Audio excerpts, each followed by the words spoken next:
घरातील ही झाडं वाढवतात कर्ज आणि खर्च. चुकूनही ही झाडे घरामध्ये ठेवू नका. यामुळे घरामध्ये दारिद्र्य येते. नमस्कार मित्रांनो, श्री स्वामी समर्थ. तुमच्या घरातील हे झाड किंवा ही रोपं हळूहळू तुमची तिजोरी रिकामी करू शकतात. त्यासाठी हे वास्तुशास्त्रातले नियम नक्की ऐका. शोभेसाठी घरात लावलेले रोप हे वास्तुशास्त्रात लाभदायी ठरतीलच असं नाही. यासाठी वास्तुनियम जाणून घेणे तितकंच गरजेचं आहे.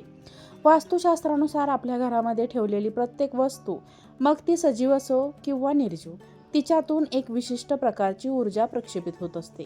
बऱ्याचदा आपण घराचे सौंदर्य वाढवण्यासाठी किंवा हाऊस म्हणून आपण काही रोपे घरामध्ये आणून ठेवतो किंवा आपण अंगणात लावतो, परंतु वास्तुनियमांचे पालन न करता लावलेले एखाद्या चुकीचे रोप सुद्धा घरातील सकारात्मक ऊर्जा नष्ट करू शकते. त्यामुळे घरातील तिजोरी हळूहळू रिकामी होऊ लागते, विनाकारण खर्च वाढतो आणि घरामध्ये तणाव निर्माण होतो.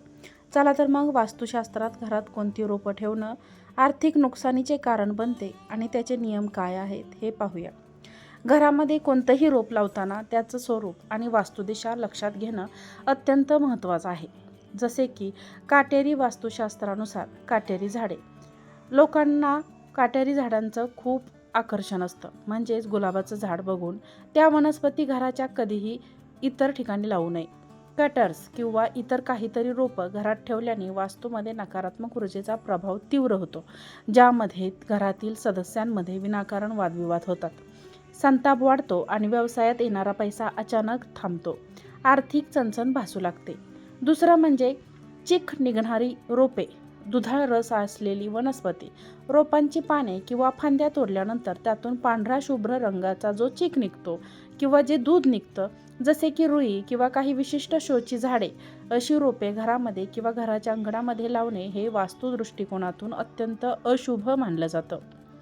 आणखीन एक म्हणजे सुकलेली किंवा कोमजलेली रोपे घरामध्ये ठेवणे किंवा लावणे. आपल्या अंगणामध्ये लावणे. वास्तुशास्त्रानुसार सुकलेली रोपे हे मृत ऊर्जेचे प्रतीक मानली जातात. घरामध्ये सुकलेली रोप ठेवल्याने नशिबाची साथ मिळणे बंद होते आणि बुद्धीही राहत नाही. जर एखादं रोप सुकलं असेल तर ते लगेच काढून टाकावं आणि तिथे नवीन आणि हिरवीगार रोपे लावावीत. घरातील आर्थिक अडचणी दूर करण्यासाठी आणि पैशांची आवक वाढवण्यासाठी वास्तुशास्त्रामध्ये काही रोपे लावण्याचा सल्ला दिला जातो, ज्यामध्ये तुळशीचे रोप हे घराच्या उत्तर किंवा पूर्व दिशेला लावणं खूप शुभ मानलं जातं आणि यामुळे घरातील सर्व वास्तुदोष दूर होण्यास मदत मिळते. घरामध्ये सकारात्मक ऊर्जा टिकून राहते. शिवाय मनी प्लांट किंवा बांबू प्लांट हे रोपे सुद्धा घराच्या उत्तर किंवा पूर्व दिशेला किंवा उत्तर किंवा पूर्व कोपऱ्यात पाण्याचा छोटा जार ठेवून त्यामध्ये मनी प्लांट किंवा बांबू प्लांट लावू शकता, जे लावल्याने घरात प्रगती होते आणि तिजोरी कधीही रिकामी होत नाही असे सांगितलं जातं. घरातील वास्तुदोष दूर करण्यासाठी रोपाची योग्य निवड जेवढे गरजेचे आहे तेवढं स्वतःच्या शरीरासाठी नकारात्मक आणि आळस दूर करणे गरजेचे आहे. जर तुम्हाला कामाच्या ठिकाणी सतत दडपण किंवा आर्थिक चिंता सतावत असेल तर केवळ अवलंबूनच न राहता स्वतःच्या दिनचर्येत सुद्धा बदल करावा. आधी सांगितल्याप्रमाणे जर आपल्याला घरामध्ये तुळशीचे रोप असेल तर वास्तुशास्त्रानुसार घरात आपोआप नकारात्मक ऊर्जा संपून सकारात्मक ऊर्जेचा प्रवाह सुरू होतो, ज्यामुळे सुख, संपत्ती, अफाट पैशांची आवक वाढण्याचे संकेत मिळतात. यामुळे माता लक्ष्मीची आणि भगवान विष्णूंची आपल्या घरावर अखंड कृपा राहते. रखडलेली कामे पूर्ण होतात आणि प्रगती होण्यास मदत होते.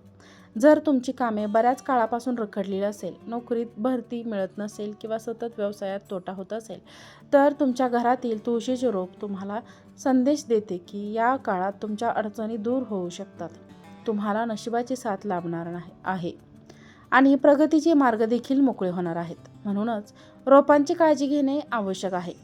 हिरवगार बहरलेलं तुळशीचं रोप हे आपल्या जीवनात सुख, समृद्धी मिळवून देण्यास मदत करते.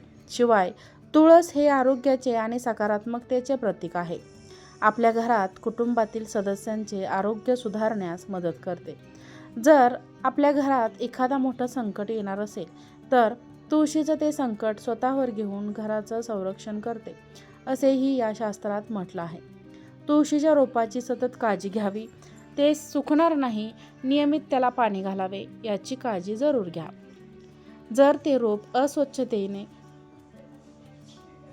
जर सुकले असेल किंवा दक्षिण दिशेला उगवलं असेल तर ते अत्यंत काळजीपूर्वक काढून उत्तर किंवा पूर्व दिशेला, उत्तर पूर्व म्हणजेच ईशान्य दिशेला असलेल्या कुंडीत लावावं. तर अशा प्रकारे कोणती झाडे घरामध्ये ठेवावीत आणि कोणती झाडे घरामध्ये ठेवू नये याचा तुम्हाला या व्हिडिओमध्ये मी माहिती सांगितली आहे. जर तुम्हाला ही माहिती आवडली असेल तर व्हिडिओला एक लाईक करा, चॅनलला सबस्क्राईब करा आणि हा व्हिडिओ जास्तीत जास्त लोकांना शेअर करा. आजचा व्हिडिओ पाहिल्याबद्दल तुम्हा सर्वांचे मनापासून खूप खूप धन्यवाद. श्री स्वामी समर्थ.